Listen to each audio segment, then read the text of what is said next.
उससे कोई समस्या नहीं डुबा सकती, जिसके राम ही सहारे हैं। तो आज यहां स्वयं राम जी प्रकट हो गए हैं। मिलन हो रहा था भाव भरा, तब तक दृष्टि गई अयोध्या वासियों की, कहा देखो देखो विमान आ रहा है, इसी में राम जी बैठे हैं, इसी विमान से आ रहे हैं राम जी। लेकिन भरत जी को तो हनुमान के हृदय में बैठे हुए राम मिल गए, हनुमान वाले राम, ये विमान वाले राम आ रहे हैं। विमान जैसे ही आते दिखाई दिया, भरत जी महाराज तो भाव दशा में हैं, भाव मग्न हैं। विमान आ गया, जैसे ही विमान आया तो वशिष्ठ जी महाराज सबसे आगे खड़े हुए थे।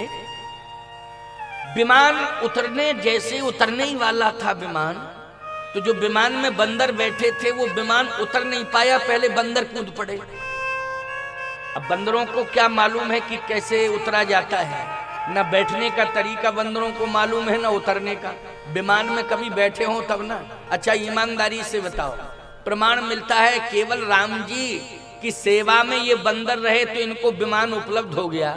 नहीं, विमान बंदरों को उपलब्ध होता है क्या? बंदरों को कौन बैठा लेगा विमान में? मैं एक बात कह दूं, इतने लोग यहाँ बैठे हैं, इतने ही लोग और आ जाएं तो कोई समस्या नहीं है बैठालने की, बोलो भाई। लेकिन अगर एक बंदर आ जाए तो चाहे जितनी कोशिश कर लेना बैठालने की, कोई बैठेगा जल्दी? बोलो। जिसको जिधर भागने की पड़ेगी, जिधर दिशा मिलेगी, रास्ता मिलेगा, उधर ही भागेंगे लोग। भागेंगे कि नहीं? एक बंदर के आने से, एक बंदर से संतुलन बिगड़ जाता है। बस में 70 सवारियां होती हैं। अब कल्पना करना, आप जो बड़ी बस होती है उसमें 50-60 सवारियां बन जाती होंगी। कितनी बनती है? लगभग इतनी बन जाती है। अब सोचो जरा, अगर 2-4-10 सवारियां एक्स्ट्रा आ जाएं तो कंडक्टर किसी न किसी तरह से एडजस्ट कर लेता है, बिठा लेता है, और संतुलन भी ड्राइवर बना लेता है, और बढ़िया गाड़ी चलती है, कोई दिक्कत नहीं। लेकिन भरी बस में एक बंदर कहीं घुस जाए तो ड्राइवर ही का पता नहीं चलेगा। वो बस का तो कोई ठिकाना ही नहीं, ड्राइवर किधर जाएगा, किधर बस जाएगी, बैठने वालों की क्या दशा बिगड़ेगी, कहा नहीं जा सकता है। लेकिन विमान में बंदर ही बंदर बैठे। और अयोध्या की ये कंडीशन है कि अयोध्या में पहले बंदर नहीं थे, अयोध्या में बंदर नहीं थे पहले, अब बंदर जा। बंदरों की गिनती कौन करे? पहले एक केवल फोटो था, चित्र था बंदर का। सिय बन वसई तात कहीं भांति, चित्र लिखित कभी देख डराती। केवल एक फोटो लगा था बंदर का, बंदर नहीं थे। सीता जी 3 घंटे बेहोश नहीं उस फोटो को देख के। अब कल्पना करो आप, ओरिजिनल बंदर आ गए, वो तो डुप्लीकेट बंदर था फोटो में, अब तो ओरिजिनल बंदर आ गए। अब क्या दशा होगी अयोध्या की? जैसे ही बंदरों ने छलांग लगाई, वो अयोध्या वासियों ने भागना शुरू किया। लक्ष्मण जी ने कहा भैया 14 साल बाद लौटे थे, प्रेम से मिलना चाहते थे, लेकिन इन बंदरों के कारण ये विडंबना हो गई कि कोई आपसे मिलना नहीं चाहता, सब प्राण बचा के भाग रहे हैं। और मेरी इच्छा ये थी कि इनको अयोध्या न ले जाया जाए। भगवान राम बोले तुम्हारी इच्छा क्या थी, सही बताओ। लक्ष्मण जी बोले मेरी इच्छा ये थी कि ये बीच में मिले थे, बीच ही में रह जाए, अयोध्या में जरूरत नहीं थी इनकी। लेकिन आप इतने सरल स्वभाव के हैं कि आप पता नहीं कितने प्रभावित हो जाते हैं, कितने जल्दी प्रभावित हो जाते हैं। आप बंदरों से प्रभावित हो गए और आपने मना नहीं किया, और विमान में बिठाया आपने। कभी विमान में बैठते हैं बंदर, लेकिन आपने बंदरों को विमान में बिठाया और इतना सम्मान दे रहे हैं आप। लेकिन इन बंदरों में डिसिप्लिन नहीं है, नहीं तो ये छलांग क्यों लगाए? आप उतरते, बाद में ये उतरते, आप मामला संभाल लेते, लेकिन ये पहले ही छलांग लगा दिए। भगवान राम ने कहा लक्ष्मण बार बार तुम बंदर बंदर कह रहे हो, ये बंदर नहीं है, ये बंदर नहीं है, इनको बंदर मत मानना। लक्ष्मण जी ने कहा फिर हैं क्या? भगवान बोले अब बाद में बताएंगे क्या है, लेकिन इनको बंदर मत कहो। तुम बंदर कहते हो, मुझे बहुत बुरा लगता है, बहुत बुरा लगता है। अच्छा एक बात बताओ, किसी महान आत्मा को बंदर कहो तो अच्छा लगेगा? बोलो जल्दी, अच्छा लगेगा? ये सभी महान आत्माएं हैं, बोलो हैं कि नहीं? ये तो राक्षसों की दृष्टि में बंदर है। किसकी दृष्टि में बंदर है? राक्षसों की दृष्टि में बंदर हैं ये, लेकिन राम की दृष्टि में ये बंदर नहीं है। भैया आपकी दृष्टि में कौन है ये? मेरी दृष्टि में ये संसार के सबसे बड़े सुंदर हैं। इनसे ज्यादा सुंदर संसार में कोई है ही नहीं। लक्ष्मण जी बोले संसार में सबसे ज्यादा सुंदर भगवान ने कहा मेरी दृष्टि में। अच्छा एक बात बताओ, जिसका रूप सुंदर है परमात्मा उससे प्रभावित होता है कि जिसका चरित्र सुंदर है उससे प्रभावित होता है परमात्मा? जिसका रूप सुंदर है ईश्वर उससे प्रभावित नहीं होता है, संसार प्रभावित हो जाएगा रूप से, लेकिन परमात्मा तो संसार में उसी से प्रभावित होता है जिसका चरित्र सुंदर होता है। परमात्मा उसी को सुंदर मानता है। बोलो इन बंदरों से अच्छा चरित्र किसी का होगा? कितना सुंदर चरित्र है, जबकि इनकी जाति में मैं पावर पशु कपि यति काम, स्वयं सुग्रीव कह रहा है इस बात को। लेकिन धन्य है भगवान राम की सेवा में ये सब आए हैं तो ये सब देवता प्यारे क्या है? देवता है। लेकिन नारायण जब नर बना तो देवता बानर बन गए, विकल्प बन के सहयोग में आ गए। भगवान राम ने कहा लक्ष्मण ये कहां जाएंगे अयोध्या वासी? आखिर आएंगे तो अयोध्या ही में, जाएंगे कहां? अच्छा एक बात बताओ, इंडिया में पैदा हुए हो इंडिया छोड़ के कहां जाओगे? इसी इंडिया ही में रहना पड़ेगा तुम्हें, कहां भागोगे? और जो देश छोड़ के भागे क्या वो पकड़ में नहीं आए? बोलो भाई, वो भी तो पकड़ में आए। इसलिए भारत सबसे अच्छा देश है। भारत से महान देश तो है ही नहीं दुनिया में। बोलो विश्व गुरु किसे कहा जाता है? भारत को कहा जाता है। बोलो विश्व गुरु कहा जाता है कि नहीं? विश्व का गुरु है।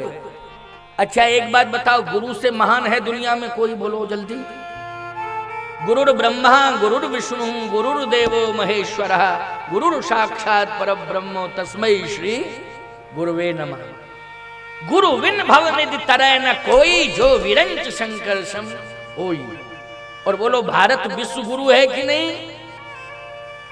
ये विश्व गुरु है। ऐसे देश में तुम्हें जन्म लेने का सौभाग्य मिला है, बस थोड़ा परिवर्तन ये करना है, अपना चरित्र सुधार लो। यदि चरित्र तुम्हारा सुधर जाएगा तो मैं सत्य कहता हूं कि परमात्मा की दृष्टि में सबसे ज्यादा सुंदर तुम ही माने जाओगे। लेकिन विश्वास के साथ कह रहा हूं, रामचरित मानस की कथा सुनते रहोगे, चरित्र अवश्य सुधर जाएगा, इसमें संदेह नहीं। बस रामचरित मानस की कथा सुनते रहना, चरित्र का निर्माण अवश्य ही होगा। रामचरित मानस यही नामा सुनत श्रवण पाइए विश्रामा। भगवान राम ने कहा कि बार बार बंदर मत कहो लक्ष्मण, बंदर कहने की जरूरत नहीं। अब जैसे ही विमान उतरा, इधर भरत जी महाराज मगन हैं, क्योंकि हनुमान के हृदय में राम जी मिल गए ना, तो वो तो आनंद ले रहे हैं भरत जी महाराज। लेकिन अयोध्या वासियों को हनुमान के हृदय में बैठे हुए राम दिखाई नहीं दे रहे हैं, उनको विमान वाले राम दिखाई दे रहे हैं। विमान जैसे ही आया, विमान प्यारे जैसे अयोध्या में आया तो विमान उतर नहीं पाया। ये जितने भी बंदर बैठे थे वो सब छलांग लगा दिए। थोड़ी देर में विमान नीचे उतरा, भगवान राम जैसे ही अयोध्या की भूमि पर उतरे, भगवान राम ने जन्मभूमि को प्रणाम किया। भैया आपकी जन्मभूमि स्वर्ग से भी ज्यादा महान है। इस जन्मभूमि को विवादित मत करो। हमारे राम जी की जन्मभूमि विवादित आ रहा था, लेकिन तुम सब कितने सौभाग्यशाली हो, भगवान राम ने तुम्हें ऐसा स्वर्णिम अवसर दिया है कि मिल रहा है कि नहीं मिल रहा है। और एक दिन वो भी सुंदर स्वर्णिम समय आएगा कि जब भव्य दिव्य मंदिर बनकर के तैयार होगा तो आप सब दर्शन करने जाएंगे रामलला का। ये कितना बड़ा सौभाग्य है। पूरा विश्व देख रहे, विश्व का सबसे दिव्य मंदिर, सबसे बड़ा मंदिर, सबसे भव्य मंदिर बनने जा रहा है। राम मंदिर से भव्य दिव्य मंदिर संसार में दूसरा होगा नहीं प्यारे। ऐसा दिव्य भव्य मंदिर बनने जा रहा है। तो याद रखना, तुम सबका भजन, तुम सबका नाम संकीर्तन, तुम सबके पुण्यों ने आज राम जन्मभूमि के विवाद को संवाद में बदल दिया कि नहीं बदल दिया। ये प्रभाव देखने को मिल रहा है। जगह जगह यज्ञ हो रहे हैं, कथाएं हो रही हैं, ये व्यर्थ नहीं जा सकते हैं। मैं दावे के साथ कहता हूं, जिस ग्राम में यज्ञ होगा और कथा होगी, उस प्यारे ये कथा का प्रभाव नाम किया।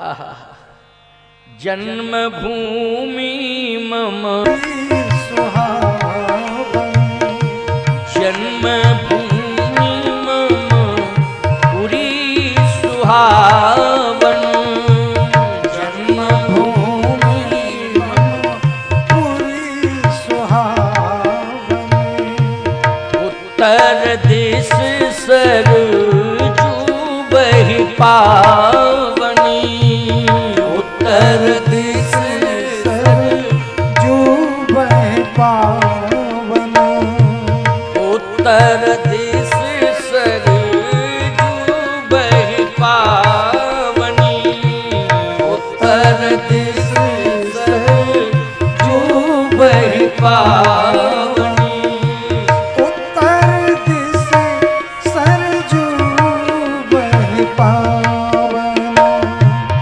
उत्तर दिश सरजू बहि पावनी। भगवान ने सरजू का दर्शन किया।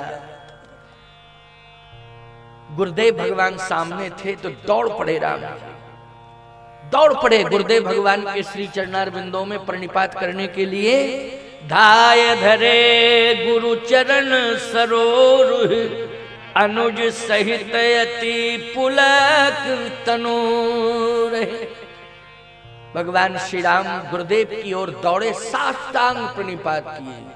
देखो, गुरुदेव भगवान मिल जाएं तो उनको मनुष्य नहीं समझना चाहिए। आकृति में तो उनकी मानवाकृति ही होती है प्यारे, लेकिन सत्य तो यह है कि वो साक्षात परब्रह्म, तस्मै श्री गुरुवे नमः, वो परब्रह्म ही है।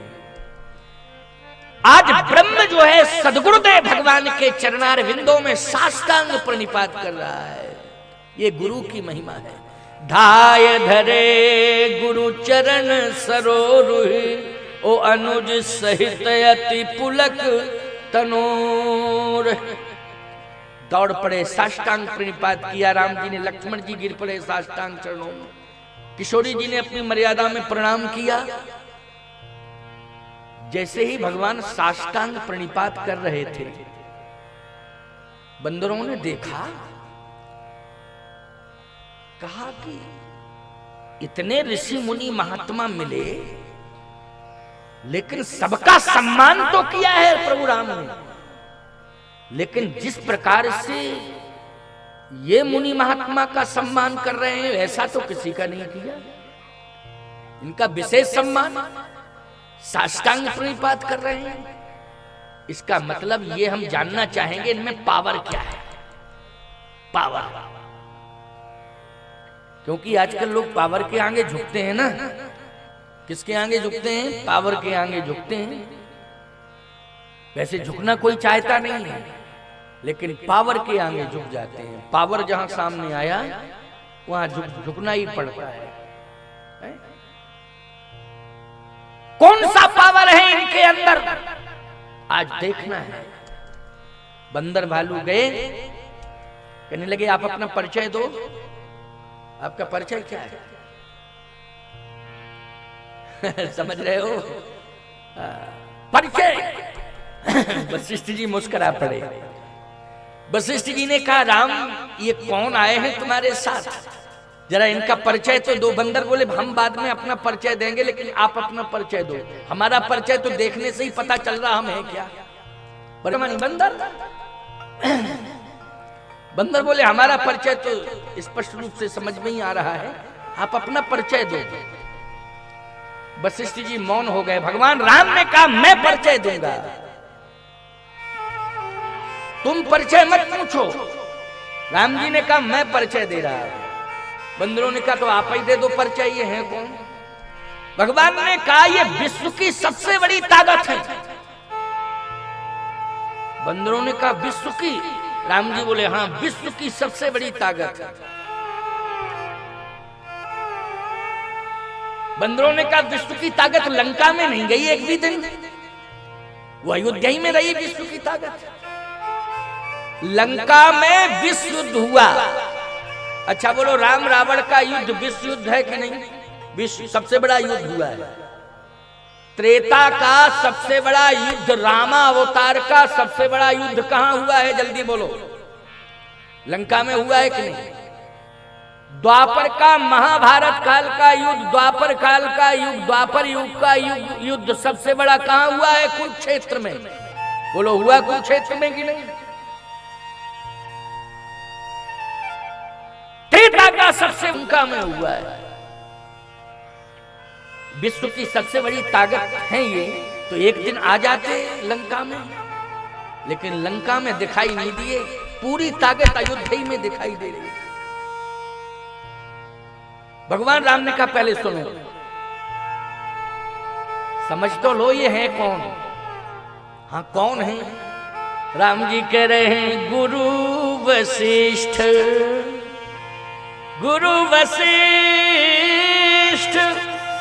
कुल पूज हमारे, इनकी कृपा तनुज रण मारे। ये हमारे कुल गुरु हैं, कुल पूज्य हैं, हमारे गुरुदेव हैं। इनकी कृपा से ही राक्षस मरे हैं।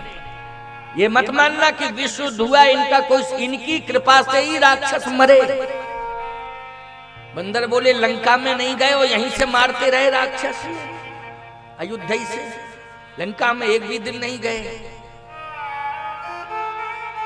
बंदरों ने कहा एक निवेदन कर रहा हूं प्रभु, आप अन्यथा मत लेना। जब रावण मरा, विभीषण राजा बना, तो आपने बयान दिया था लंका में तुम्हारे बल में रावण मारू, ओ तिलक विभीषण का पुन सारू। हे बानरों, तुम्हारे बल पर मैंने रावण को मारा, राक्षस मारे, विभीषण को राजा बनाया। तो लंका में हमारे बल की बात कर रहे थे आप, अयोध्या में इनकी कृपा। लंका में तो आप ये कह रहे थे तुम्हारे बल में रावण मारे, वो अयोध्या में कह रहे इनकी कृपा धनुज रण मारे। तो क्लियर कर दीजिए आप कि हमरे बल की इनकी कृपा। लक्ष्मण जी ने कहा भैया बात समझ में आ रही है कुछ? कितनी लंबी समस्या खड़ी कर दी। ये बहुत बड़ी समस्या है, जन्मभूमि की निपट गई, लेकिन ये समस्या आ गई। भगवान राम ने कहा ये कोई समस्या नहीं है लक्ष्मण, तुम्हारे मन में ऐसा लग रहा है ये समस्या है, ये समस्या थोड़ी है। फिर समाधान का समाधान बहुत अच्छा है। भगवान राम ने कहा पहले ये बताओ बंदरों, लंका में मैंने कहा था तुम्हारे बल मैं रावण मारे, अयोध्या में कहा इनकी कृपा। तो पहले ये बताओ कृपा में और बल में अंतर होता है कि नहीं? बंदर बोले अंतर तो होता है, लेकिन आप ही बता सकते हो क्या अंतर होता है? भगवान ने कहा कृपा और बल में यह अंतर होता है कि कृपा दूर से ही की जाती है। अच्छा बोलो, कृपा का अनुभव किया जाता है कि नहीं है? जैसे आप किसी कार्य के लिए गए और कार्य सफल हो गया, तो आप कहते हो भगवान की कृपा हो गई मेरे ऊपर, मेरा कार्य सफल हो गया। लेकिन वहां भगवान तो नहीं थे, लेकिन कृपा पहुंच गई कि नहीं पहुंच गई? बोलो भगवान कहाँ है? बैकुंठ में है या किसी भक्त के यहाँ है? कहाँ है कहाँ नहीं है, ये इसके बारे में कोई चैलेंज नहीं किया जा सकता है। लेकिन भगवान ने जहां भी भगवान थे आपका कार्य सफल करने के लिए कृपा भेज दी कि नहीं भेज दी? तो कृपा दूर से ही की जाती है, लेकिन बल अच्छा एक बात बताएं, आप युद्ध के मैदान में खड़े हो, वो कहे बंदूक, बोले बंदूक घर में रखी। क्या मतलब कि वो बंदूक, बोलो भाई, कि युद्ध के मैदान में खड़े हो, हथियार रखा है घर के अंदर, तो वो काम करेगा क्या?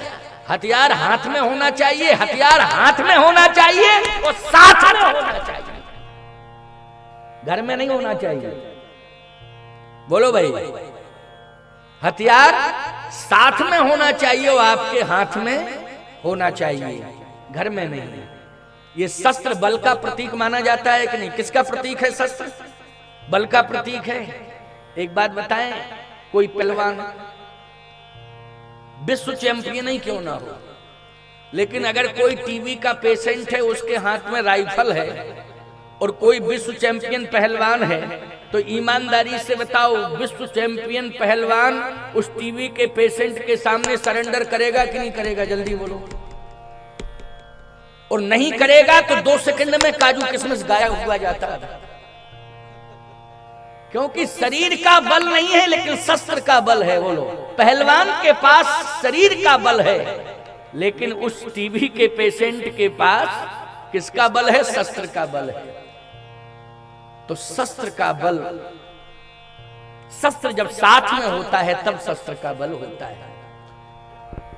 भगवान राम ने कहा कि तुम सब मेरे बल हो, इसलिए बल लंका में मेरे साथ था। लेकिन केवल बल ही बल से काम नहीं चलता है, कभी कभी कारतूस मिस हो जाता है। बोलो, हो जाता है कि नहीं? खूब चलाते रहो लेकिन सारे राउंड मिस हो गए, तो बोलो वो पहलवान चटनी बना देगा कि नहीं बना देगा तुम्हारी? जल्दी बोलो। लेकिन सावधान, एक बार शस्त्र धोखा दे सकता है, एक बार शस्त्र बल भी फेल हो सकता है, लेकिन परमात्मा की कृपा कभी फेल नहीं हो सकती है। गुरुदेव की कृपा कभी फेल नहीं हो सकती है, कभी विफल नहीं, सफल ही सफल रहेगी। जाको राखे साइया मार सके ना कोई, बाल ना बांका कर सके चाहे जो जग बैरी होए। इसलिए वानरों, तुम्हारा बल था, आज भी मैं स्वीकार कर रहा हूं, कह भी रहा हूं कि तुम्हारा बल मेरे साथ था, लेकिन अगर बल के साथ गुरुदेव की कृपा ना जुड़ी होती तो सफलता मिलने वाली नहीं थी। इसलिए अनुभव करो कि गुरुदेव की कृपा जुड़ गई थी, इसलिए सफलता मिल गई। जितने बंदर थे सब चरणों में गिर पड़े, सारे के सारे वानर चरणार बिंदों में गिर गए कि धन्य है। वास्तव में ये विश्व की सबसे बड़ी शक्ति है। इसलिए गुरु वशिष्ठ कुल पूज हमारे, ओ इनकी कृपा धनुज धन